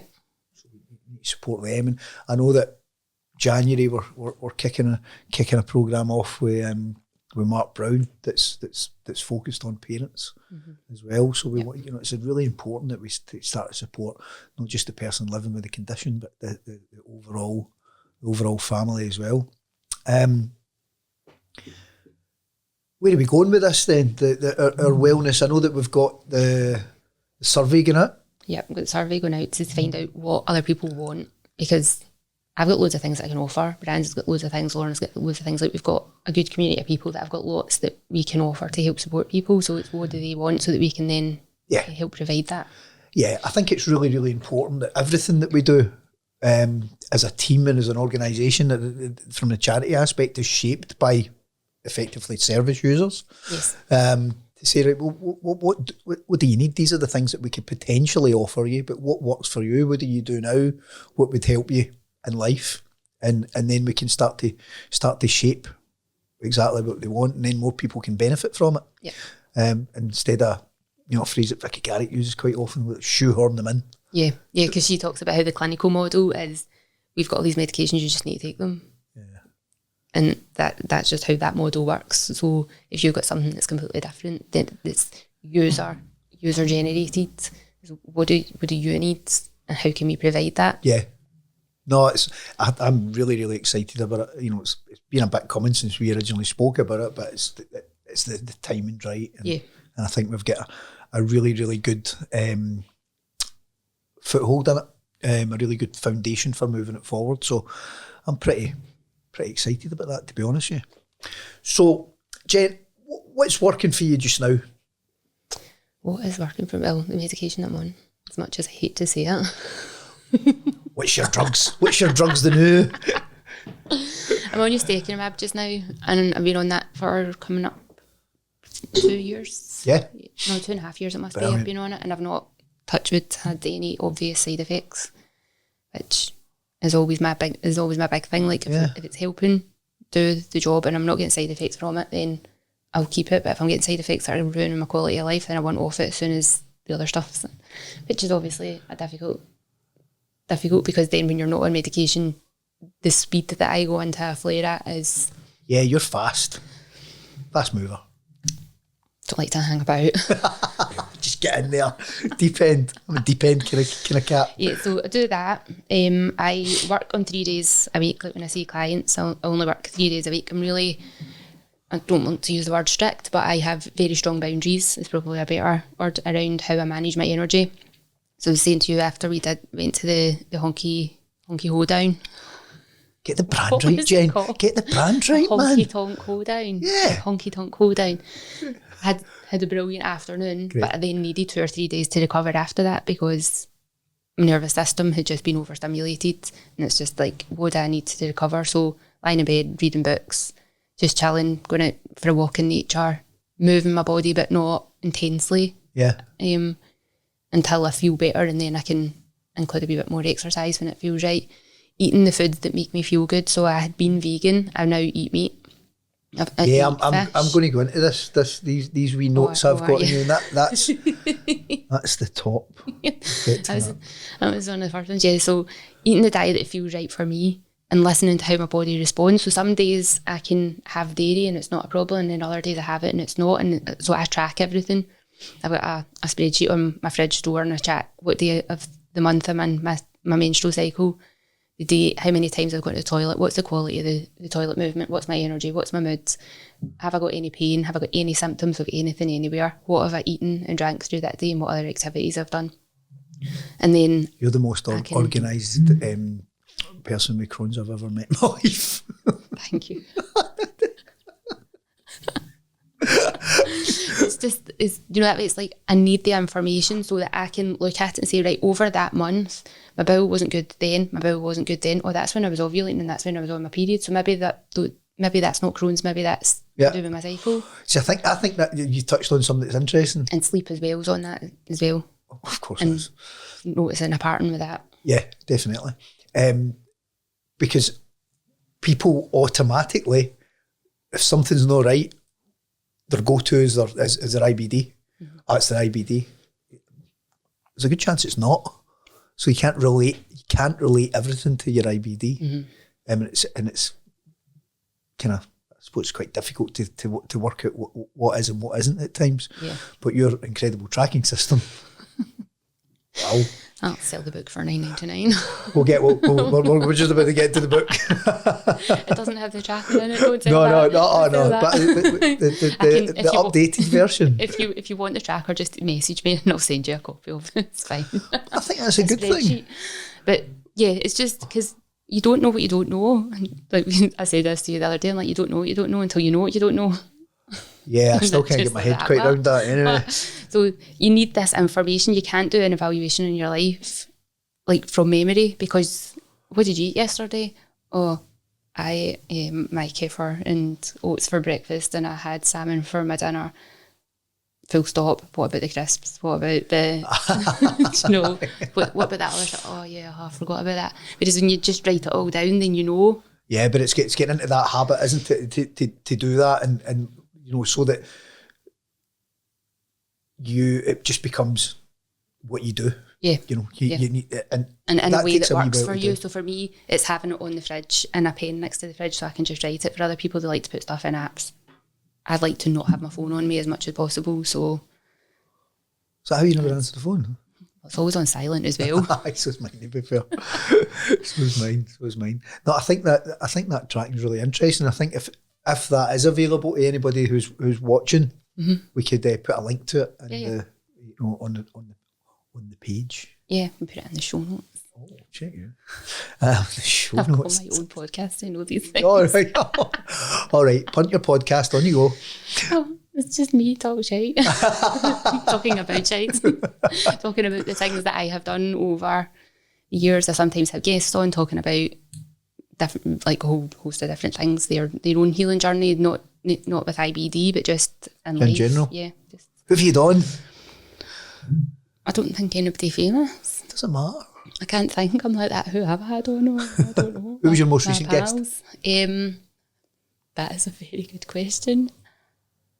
You need a spreadsheet for this. I need a spreadsheet for this. I can't remember. Because this year I started doing more solo episodes. Before I always had a guest on, and that was a lot of work. So when I was having flares, the podcast would disappear for 6 or 8 months because I was just like, to listen to somebody takes so much energy, and you don't realise until you do a podcast. You're like, shit, I don't listen most of the time because when I'm listening, I'm like sweating. I'm really draining in energy here.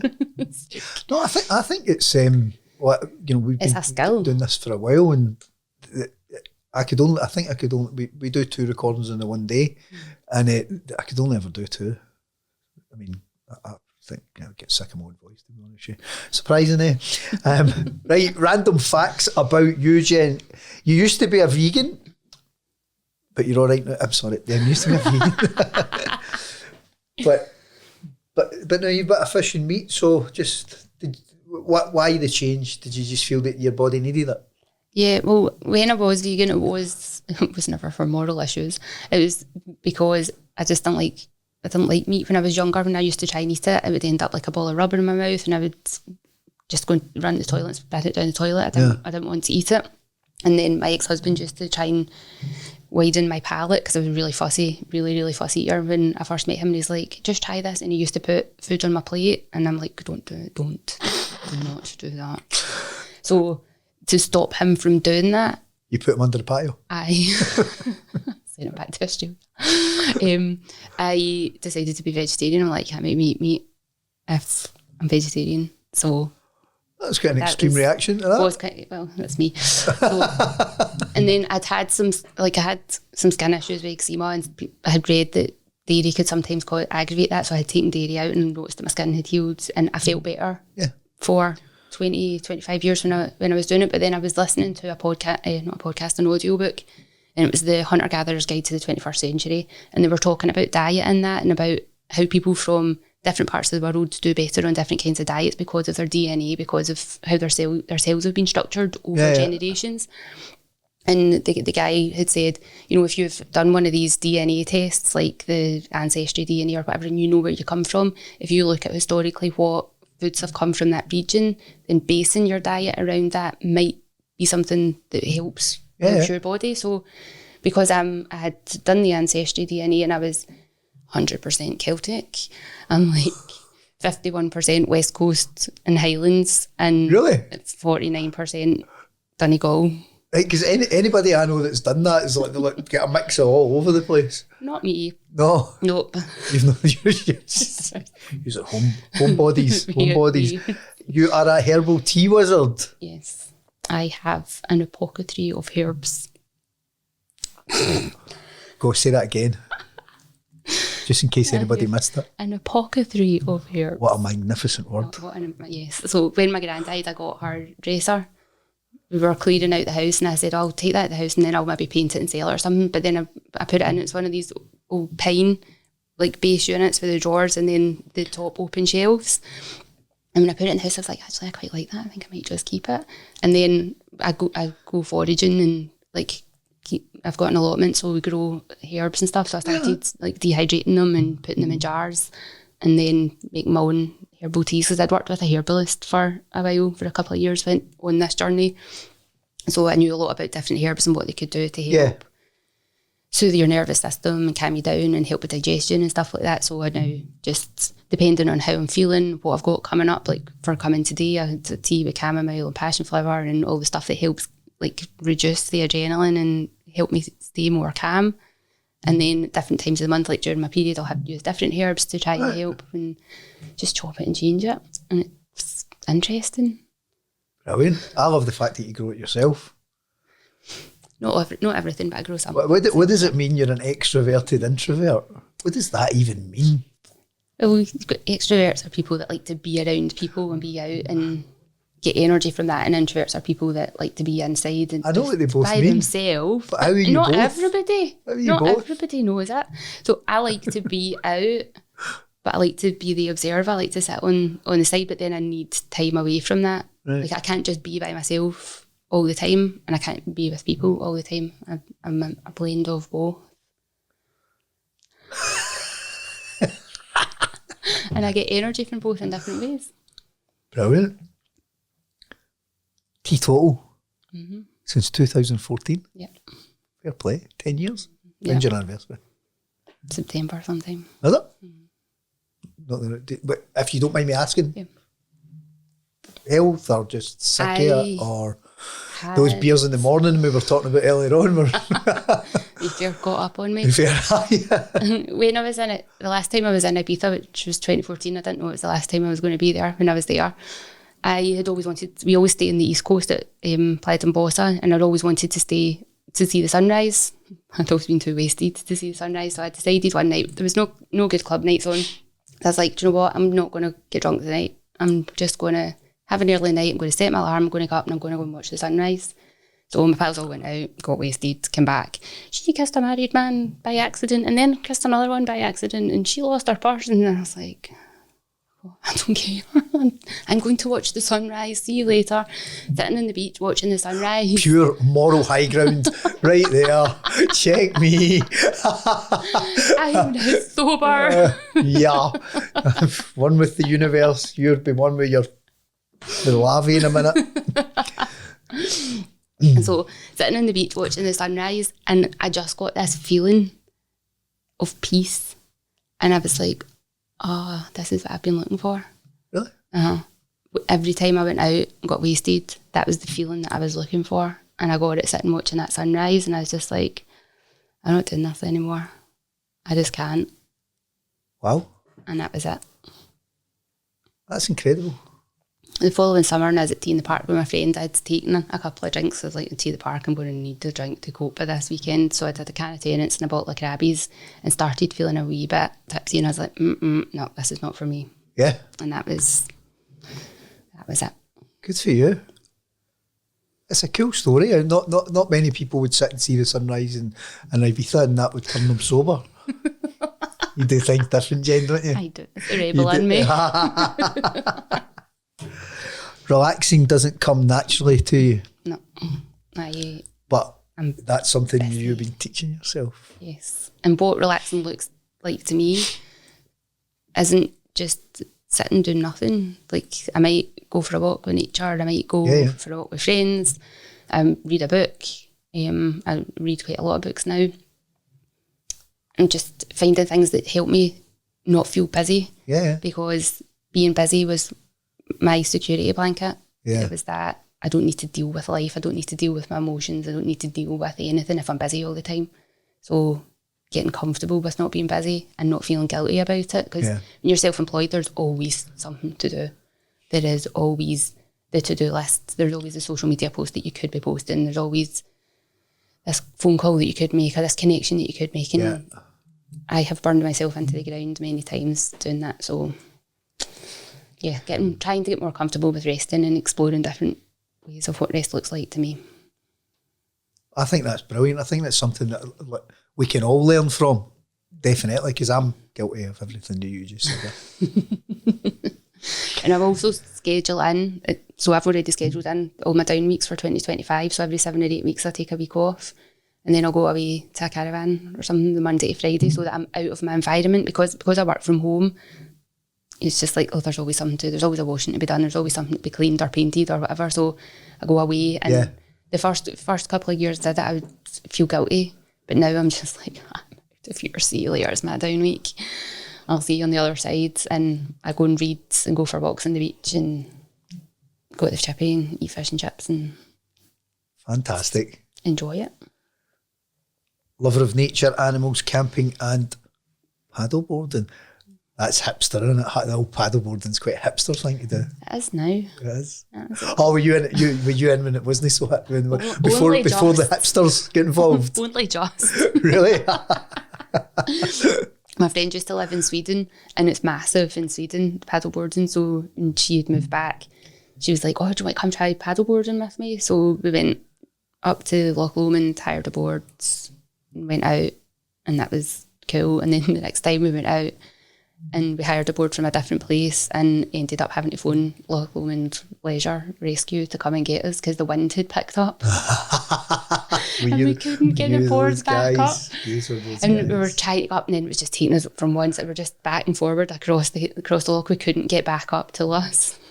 It was like, Claire, I think we're going to have to phone somebody for help because I'm knackered now. I can't do this. So, yeah. And then after that, I bought my own board. And then lockdown happened, and then everybody was paddleboarding and everybody got into it. So yeah, that was one of the big things that came out of it, wasn't it? Our road where I stays, we used to be quite quiet. Then people discovered it for walking. Can't get rid of them now. Can't get rid of them. Terrible. But I remember seeing we were down at Braehead, and there was these two women coming along paddleboard, and both of them had their dogs sitting at the end of it, and it kind of looked quite cool. It's so relaxing because you're just out. You stand up in it, or do you kneel? You can do either. I do? Personally sit for a lot of the time. Like one of the out in Auchenstary at the canal. Yeah. Central Scotland Adventures run their paddleboarding company from there, and the guy that runs it, Rabs, was like that to me, Jen, why do you sit down? It's much harder work sitting down. And I was like, it's not for me. Like, I go dead when I stand up, I seem to go really, really slowly, but when I'm down, I move faster. So I'm just. Is that a canoe really then? It's kind of kayaking, kayaking on my paddleboard. But being on the water, being in nature, like on the canal, you don't get the hum of the traffic. When you're out there, so you can go feeling really wired and hyped up, and you come off just like, I'm chilled. This is good. Happy with that? Yeah. See, I think one of the big things that I will absolutely take for today is that you have to take time out, and that's quite difficult. I find that quite difficult, and I think between with the life that I lead with the charity and my wife, and we're quite sociable, and it's like, it just seems to run through one thing and another. Just like, you know what, it's maybe all right some days to just take a couple of days off. Yep. So everyone's still going to be there on the other side of it. Yes, still waiting for you. Yeah, like your self-care week, I quite like that. Like, it doesn't mean you need to go a fancy holiday, or I think I'm guilty of thinking, if I've got something, I need to do something. Mm-hmm. You don't. Like, sitting reading a book is doing something. Yeah.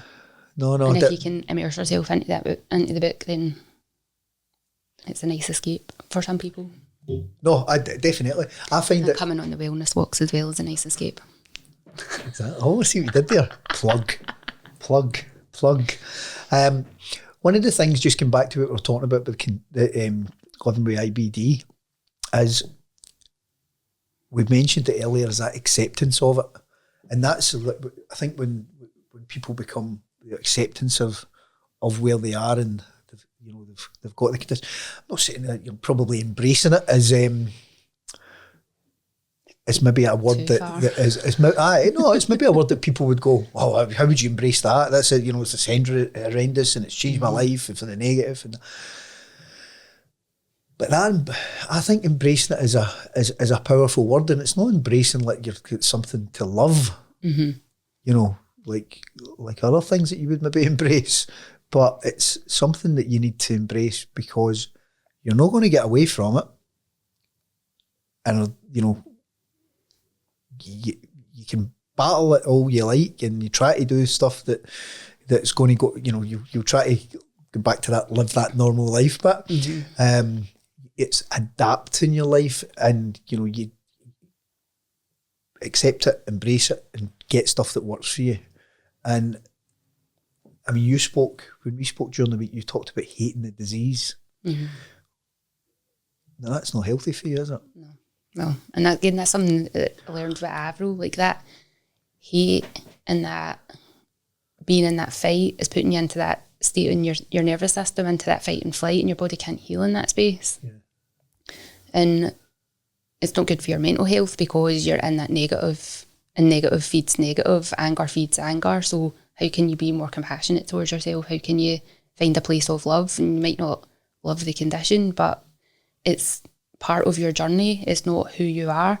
And I quite passionate about not referring to Crohn's as my disease. It's not my Crohn's. It's not my IBD. It's IBD is something that I live with, because when you have that emotional attachment to you, it can kind of, I don't know, it kind of gets ingrained in everything. Your whole identity is around this one thing, and it's just such a tiny part of it. I think that's massive, because in something that as an organisation, the foundation's always tried to kind of not influence people's thoughts, but trying to get a certain positive mindset, and that, it's part of you. It doesn't define you as an individual. Mm-hmm. Your Crohn's, your colitis does not define you. You can be anything you want to be. You can live to the maximum potential in life that you can be, and it's a small part of you. You're in control, and you need to take that. Don't let it win. Mm-hmm. and go on for that. I think that's really, really, really important. Yeah, and something that I get referred to the Centre of Integrative Care at Gartnavel, and I went for one of their sort of like introduction weeks, and that was one of the things they said, well, we don't want to know what your diagnosis or even what your symptoms are, we want to know who you are. Yeah. And how it impacts your life, for sure, but it's not about like that disease, that diagnosis is you've got enough ticks in a bunch of boxes that put you under this umbrella of this thing. I think one of the things, I mean, we were speaking about that. I was speaking about this recently with somebody, and it's like you go into the hospital and you go for your appointment, maybe your regular clinic that you go to, and you see your consultant or your IBD nurse or whatever, and they've got a minute amount of time to actually have a conversation with you. Mm-hmm. They don't really have that much of a conversation. They do their absolute best, and they're absolute superstars, but it's like, right, they go through all this clinical stuff, and then it's right, we'll see you later. Nobody's sitting in going, unless you're my doctor. oh, yeah, naturally. Because you don't get away with that. Because you're control. I'm sure my consultant's like that. Oh, no. God, clear the day. Clear the day. I've got to deal with her. Really? It is my nurse has only had 2 appointments with me, so because the other nurse retired, so Yvonne's only had me for 2 sessions. Yeah, she's only 30, but she's still getting retirement because she was dealing with Jen Wilson. She's already had me having a panic attack in her office. Oh, really? It was like, and it wasn't even about that appointment. It was about the appointment with Gynae on the Thursday, and I was seeing her on the Monday, and I was like already having a panic attack about a different appointment. Oh, it's a shame. But I was like, it's all right. I know that I'm doing it to myself. Like, I've just walked through the park talking myself into this panic attack, so I just need a few moments to talk myself back out of it. Is that right? Awareness. Awareness. It's awareness. That's brilliant.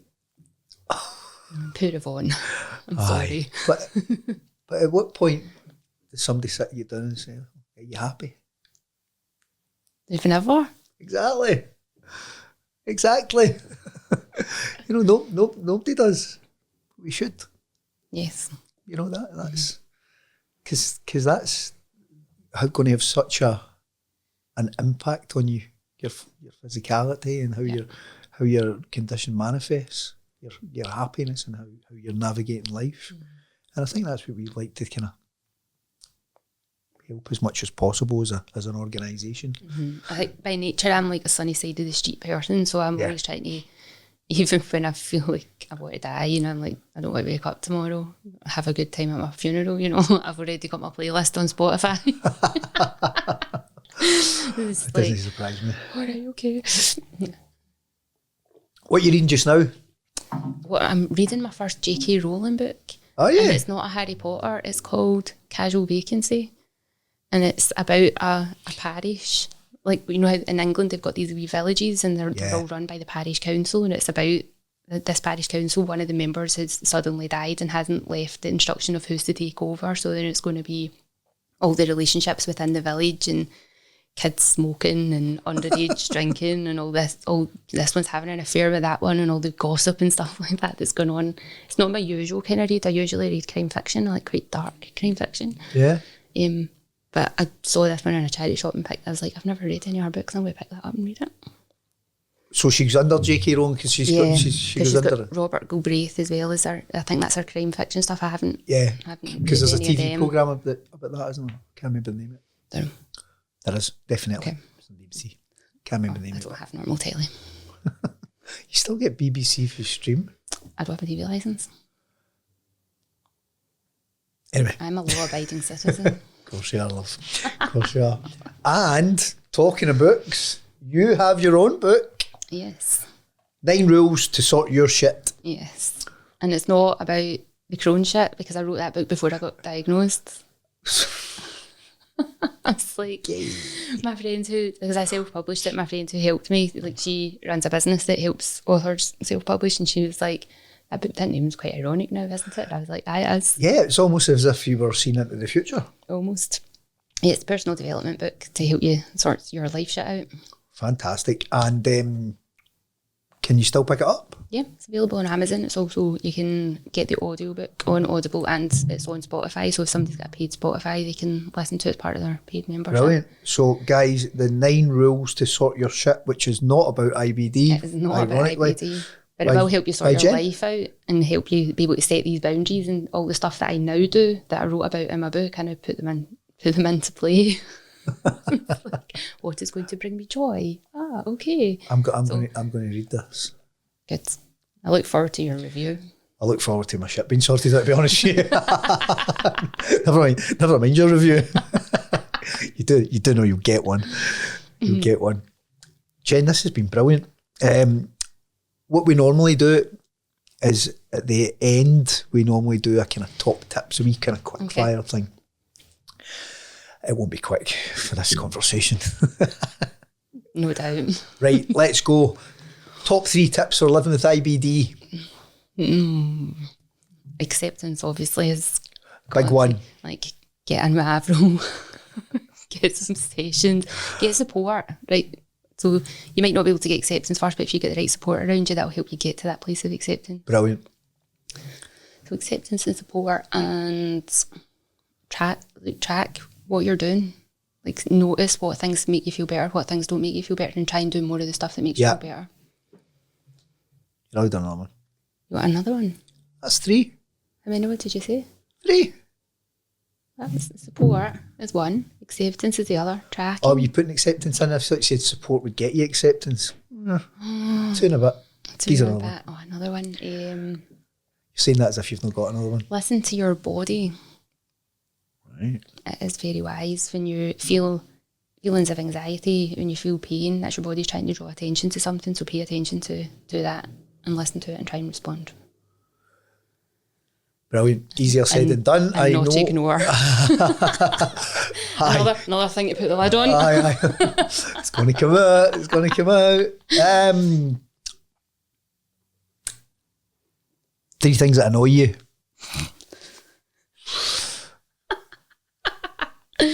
3 things that annoy me. People who are selling the magic pill. That really, really bugs me, especially when they're charging thousands of pounds for it, or supplements that are going to cure you. Yeah, I've cured myself with diet, and I'm going to show you how to do it. And you get the ads, they all pop up on social media, and it's really, really. Do you know what? See if that's worked for whoever. Yeah. Brilliant. Absolutely phenomenal. I'm really happy for you, but don't sell that shit to somebody else when you know nothing about them. And it's people that are, they don't have a skill set, and they're selling it to vulnerable people who are looking for the magic pill because they feel so bad. They've had such a tough journey that they're going, oh man, that makes sense. And it's always when you're in flare, when you're like, what do I need, and that's this person who's all bright-eyed, bushy-tailed, come and join this really expensive program and I'll teach you exactly, you're the blueprint. It's always the blueprint of what you need to do. That to me is a big red flag now, because I've been in so many business coaches and worked with other coaches and other things. Just follow this and you will get this result. And I've followed it to the letter and not got the result. And I'm like, what's wrong with me? Yeah. But it's not. It's what's wrong with that blueprint.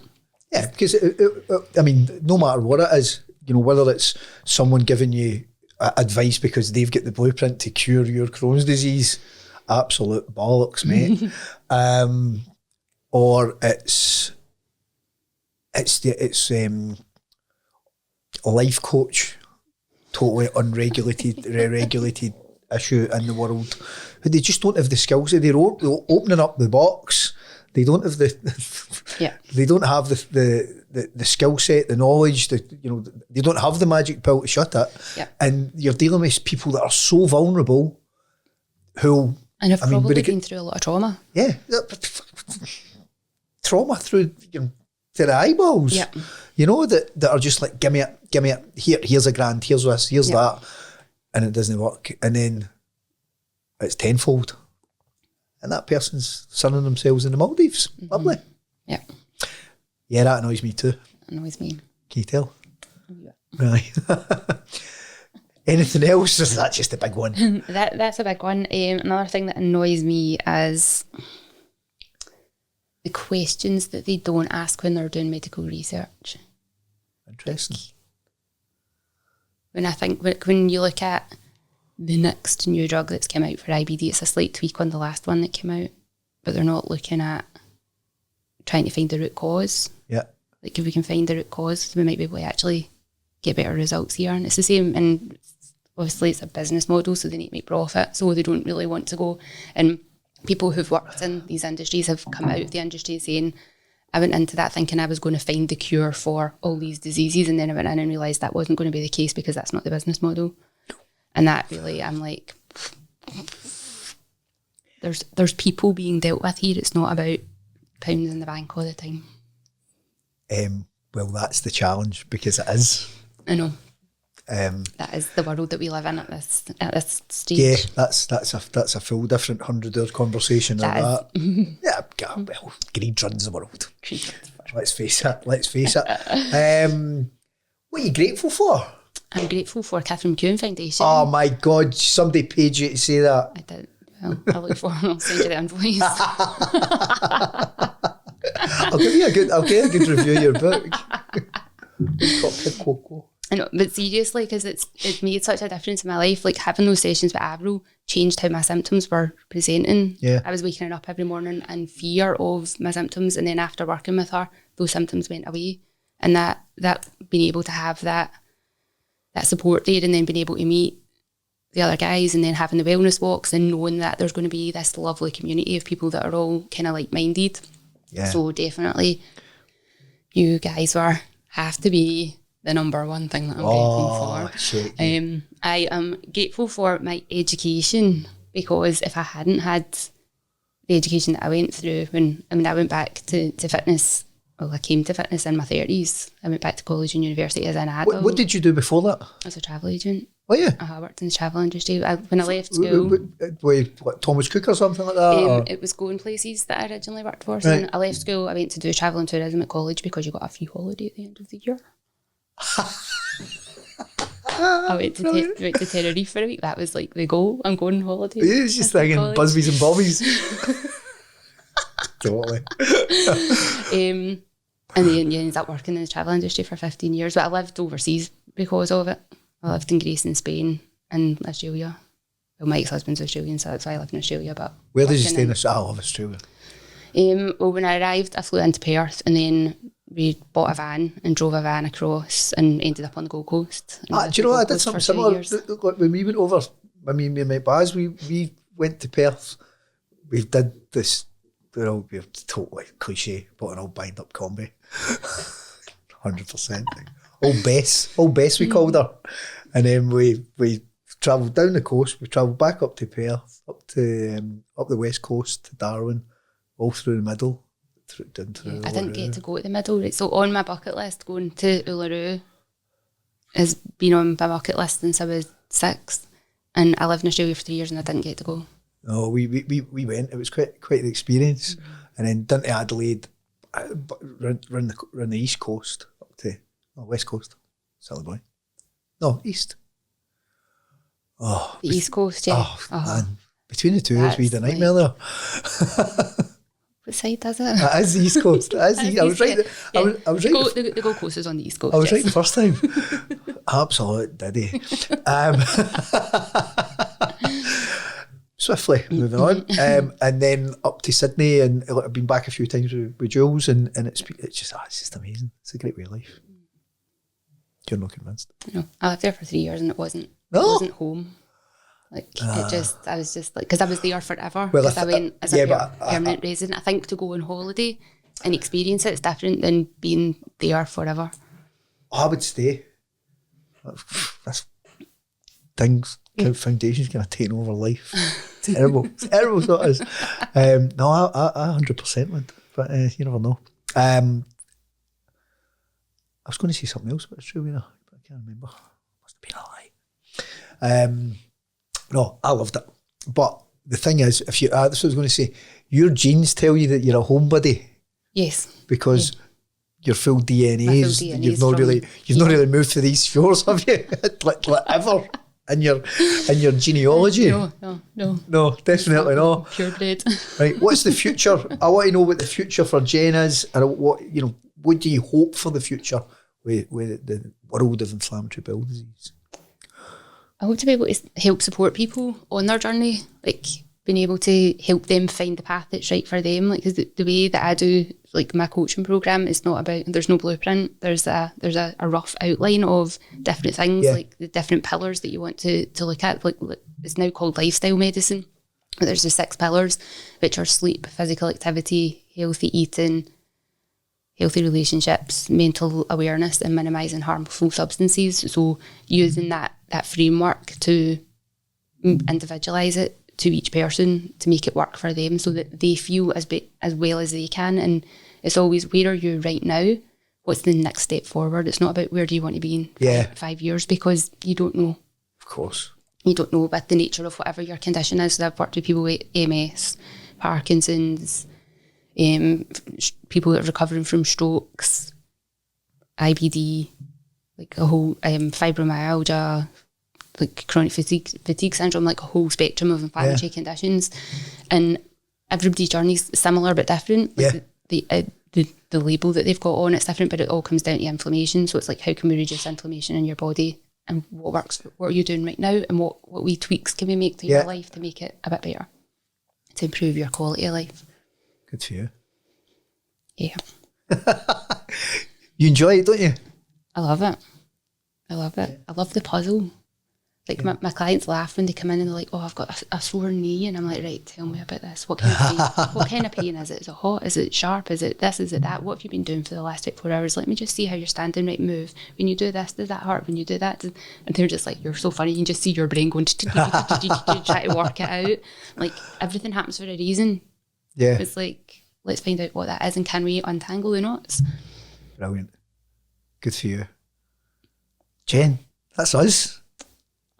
Listen, Thank you so I much. hope the guys that are listening and watching enjoyed their chat as much as I did, because I honestly, I think you're a super inspiring person. I love what you do. I love your outlook in life. You've not had your battles to seek, let's face it. They came and found me in droves. Yeah, they absolutely have the gift that keeps on giving. But, you know, and the fact that you're out there and you're giving back and you're helping others, you know, it's fantastic, and it's great to have you as part of our team, and you know, part of that wellness program with the foundation. It means a lot to work with you and have you as a friend. So thank you for coming on. Much. Thank you. Love you. Oh, we do.